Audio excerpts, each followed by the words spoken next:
Welcome to Vantage, Aditya.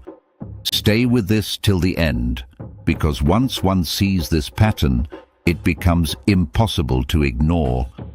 There is a silent mistake most people make, especially when they want to look smart, capable, and in control.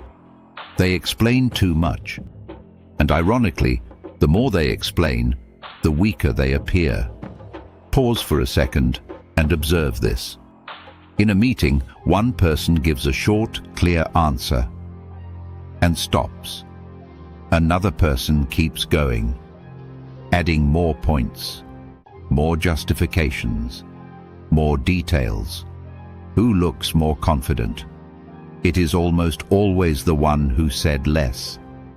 Because power does not come from saying everything.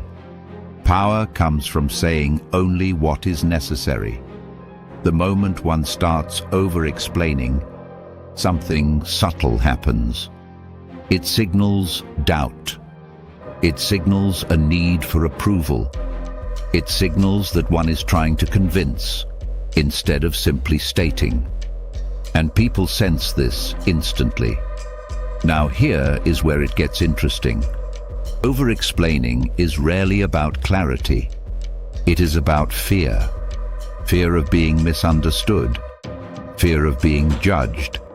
Fear of not being enough.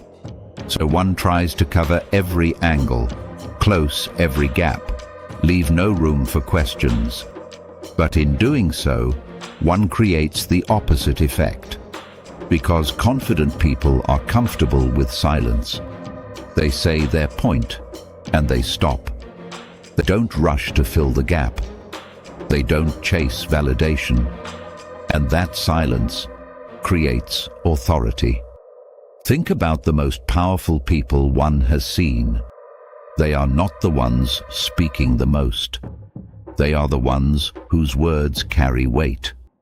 And weight comes from restraint. Now, this does not mean one should be vague or unclear. Clarity is power.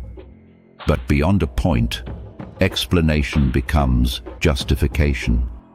And justification is where strength turns into weakness. So here is a simple shift.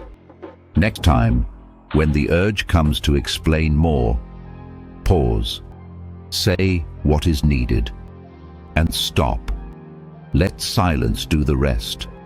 Because in many situations, the less one says, the more one is heard. Subscribe to Vantage, Aditya, for perspectives that change how one sees power, behavior, and success.